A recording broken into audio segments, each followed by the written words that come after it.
Bonsoir à tous. Donc, je vais tester une nouvelle solution pour vous diffuser donc les corriger des exercices à faire. Je vais afficher donc mon écran d'ordinateur tout en vous commentant en fait la correction. J'espère que ça vous plaira, hein. N'hésitez pas dans tous les cas à me commenter pour me dire si ça vous satisfait, si vous préférez qu'on fonctionne comme ça durant les prochaines séances, hein, comme on est amené à devoir procéder de cette façon-là pendant encore quelques semaines. Donc surtout n'hésitez pas, si ça vous plaît, si c'est plus facile pour vous à comprendre, dites-le moi. Donc pour aujourd'hui, vous aviez à faire l'exercice numéro 2 sur les quadrilatères. Donc des exercices de construction, donc forcément avec son matériel, hein, règles, équerre, compas et rapporteur. Première construction, donc un rectangle, donc très important le schéma à main levée, hein, surtout un petit schéma d'un rectangle.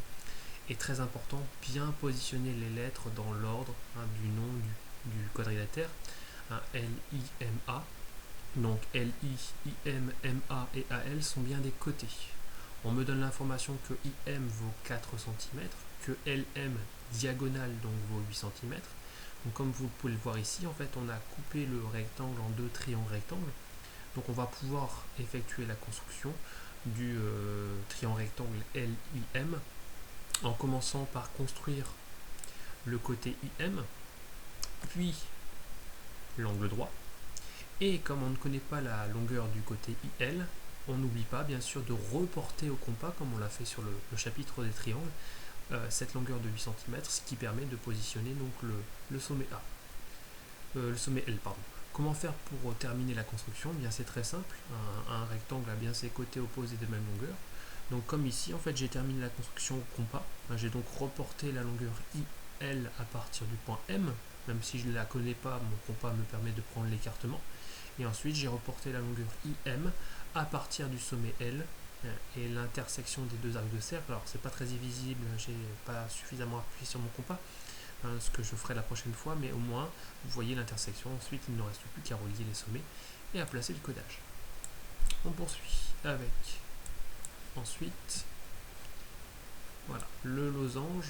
Donc losange, même chose, je trace un petit losange à main levée, NICE, très important, les sommets dans l'ordre, NC diagonale 7,5 cm et NI 5,3 cm. On sait qu'un losange a ses quatre côtés égaux, donc vous pouvez voir en fait le losange est partagé en deux triangles isocèles, donc avec bien sûr une base, hein, qui est NC ici, que je vais construire en premier. Et la suite de la construction va se faire uniquement au compas, où je vais reporter à partir de ces sommets N et C, hein, des deux côtés, hein, donc cette longueur de 5,3 cm, bien évidemment, intersection de mes arcs de cercle qui vont me positionner les points I et E. Je relie ensuite les sommets pour tracer les côtés, et je n'oublie pas le codage. Troisième figure, le carré. Donc le carré, un MNOP, un petit schéma d'un carré, et NP vaut 6 cm. Donc NP est la diagonale. Je me sers des propriétés des diagonales du carré, hein, qui me dit qu'elles se coupent en leur milieu, sont de même longueur et perpendiculaires. Donc on peut voir sur le schéma apparaître en fait 4 demi-diagonales perpendiculaires d'une longueur de 3 cm. Et bien tout simplement, je trace ma diagonale de 6 cm, NP, je positionne son milieu à 3 cm et je trace la perpendiculaire pour tracer donc cette deuxième diagonale qui mesurera de part et d'autre également donc 3 cm. Au final, il ne reste plus qu'à relier donc les sommets pour faire apparaître ce carré. Quatrième construction, un parallélogramme. Donc, comme vous pouvez le voir, RSTU.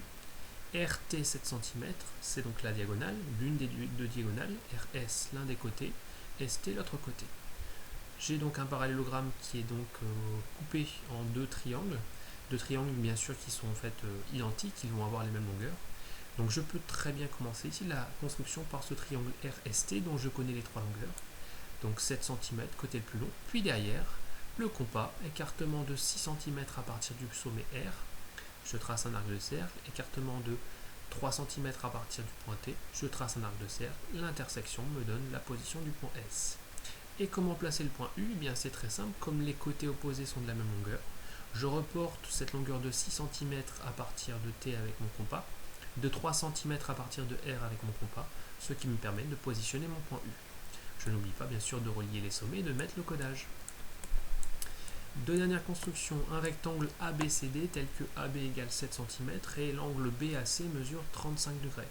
Comme vous pouvez le voir sur le sommet, ABCD, sur le schéma, ABCD, bien positionner les sommets dans l'ordre.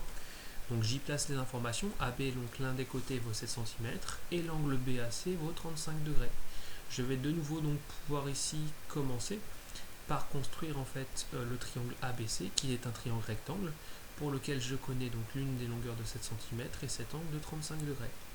Donc je trace mon côté AB de 7 cm, je construis ici la perpendiculaire pour construire l'angle droit au sommet B. Je trace bien sûr une demi-droite parce que je ne sais pas à quelle longueur se place le point C par rapport au point B.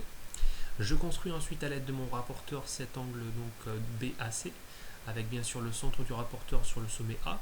On aligne bien donc l'un des zéros du rapporteur sur le côté AB et on fait attention de bien justement partir de ce zéro pour effectuer le comptage de cet angle de 35 degrés qui est bien sûr un angle aigu.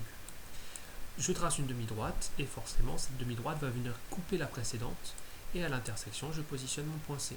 Comment terminer la construction? Bien c'est très simple, soit je fais comme tout à l'heure au compas pour reporter les longueurs des côtés opposés, ou alors je sais qu'un rectangle a 4 angles droits. Donc moi c'est ce que j'ai fait ici, j'ai utilisé mon équerre pour construire la perpendiculaire ABC passant par C, puis la perpendiculaire à AB passant par A, et à l'intersection est venu se placer donc le sommet D. Je remarque justement que j'ai oublié de placer la lettre D. On n'oublie pas le codage bien sûr. Pour terminer un losange EFGH, donc comme on peut le voir EFGH bien positionné dans le même ordre, tel que FG vaut 4,5 cm et l'angle EFG vaut 50 degrés. J'ai bien sûr ajouté le codage qui indique que les quatre côtés ont la même longueur. Donc de la même façon, je vais pouvoir commencer en fait ici, comme vous voyez, à tracer le triangle GFE sans pour autant avoir besoin de tracer donc, la diagonale EG. Avec donc un côté GF qui mesure 4,5 cm. Ensuite, je prends mon rapporteur pour construire mon angle de 50 degrés, où je positionne le centre sur le sommet F. J'aligne bien l'un des zéros sur le côté GF. Et je fais attention donc de ne pas me tromper donc sur la mesure de cet angle, qui est un angle aigu. Je trace donc mon angle, je positionne le point E à 4,5 cm donc par rapport à mon petit point de repère. Et donc pour terminer la construction, donc la position du point H, eh bien je n'oublie pas que les quatre côtés sont égaux. Donc je vais pouvoir reporter avec mon compas 4,5 cm à partir du point G, puis à partir du point E. Donc ça ne se voit pas ici, hein, c'est pas bien apparent, mais j'ai bien mes intersections de mes arcs de cercle qui me permet donc de positionner mon point H. Je vais bien sûr tracer les deux derniers côtés sans oublier le codage. Voilà pour la correction de cet exercice. J'espère avoir été clair. Voilà, je répète, si cette solution d'explication de correction d'exercice par ces petits tutoriels donc, diffusés sur YouTube vous plaisent, n'hésitez pas à m'en faire part et puis je continuerai à faire fonctionner comme ça, quels que soient les exercices que vous avez à faire, donc quelle que soit la notion étudiée. Voilà, bonne soirée à tous, à bientôt.